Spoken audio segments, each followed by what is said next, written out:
right now, let's do a little bit of music of the week shout outs. Some new music of the week shout outs. I'm gonna pull them open here. We're gonna start with albums. The new TV Girl and George Clanton album. Now, George Clanton, he made my albums of the year list last year in 2023 with his album Ooh Rapaya. I've spoken on that album. I'm not gonna talk about it too much here, but that was my introduction to him. This is his latest offering since that album came out, and it's this collaboration with this group called TV Girl, who I happen to have found out about this year. Now, I found out about them through a fellow classmate of mine. He did one of his assignments over these guys. We're in a music program. He did an assignment on this group, and so like that assignment of his, presentation of his, introduced me to this group called TV Girl, just like indie pop, and I'm like, oh shit, like I'm vibing with it, and next thing I know, George Clanton announces a collab album with TV Girl, and it's fucking impeccable, dude. It's so fucking good. It really, their styles blend so well together, and Apple says it best here, indie electronic that nods to UK dance's 90s glory days. So if that sounds up your alley, check it out. If it doesn't sound up your alley, check it out anyways, because it might actually be. It's just damn good music. So, boom. Alright. Next. We only have 2 album shoutouts. 2 project shoutouts. That was the first one. Second one, new Raury album. Collab album with this producer named Dave Hirsch. Raury and Dave Hirsch. Raury from Atlanta.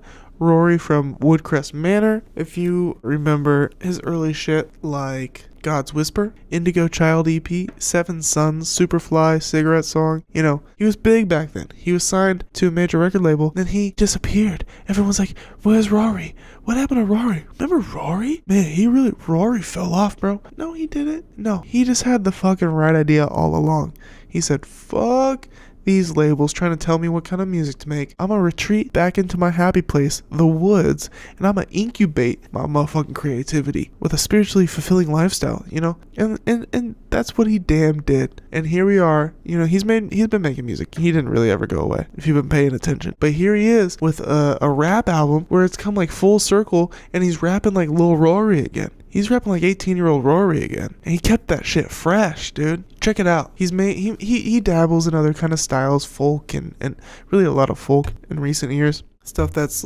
strays a little far away from where we found him, I guess. By the way, Devil's Whisper is probably my favorite song by him. And he inspired me to wear a fedora for like a couple of years. I wore a fedora because of Raury for a couple of years. Like, spiritually, I feel very much connected to this man. I feel like a bit of my childhood and innocence is wrapped up into his 2015 era. It's taking me back right now. Strong connection to him.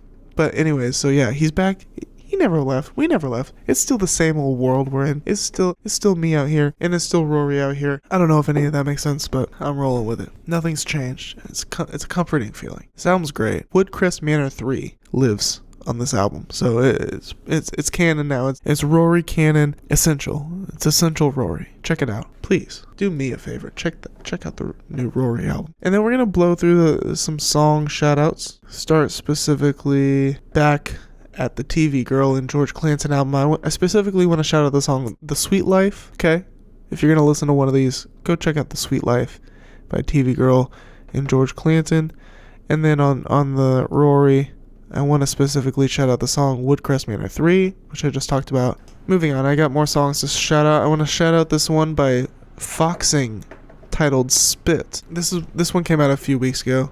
Actually, a while ago, September 13th. I did not listen to this album until like 2 weeks ago.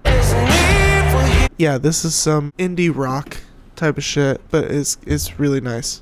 It's really good, really powerful, really catchy. It's really catchy, that's what it is. This is a standout. Good album overall. I would check it out. But yeah, definitely Spit by Foxing. That's good shit. Definitely need to give a shout out to the song Lots of Green by Berner and Be Real, featuring Wiz Khalifa and Devin the Dude. Instant classic smoker jam with all the classic smoker rappers on it. Like, instantaneously essential. One of those, like, damn, that's a smoker song. Put it in the smoker cannon, okay, and launch that shit across the fucking universe. It's good shit. Check it out. I wouldn't shout it out if it wasn't important. Lots of Green by Berner and Be Real. Devin the Dude sounding like classic Devin the Dude. Wiz Khalifa sounding fresh and smokier than ever. And then Berner and Be Real always doing their thing. It's good shit. And then the last song I want to shout out before we get into the Andrew Schultz story is Trigger Man by Maxo Cream. Last song on the album, featuring Denzel Curry. Hard as it's kind of like a spiritual successor to Hitman.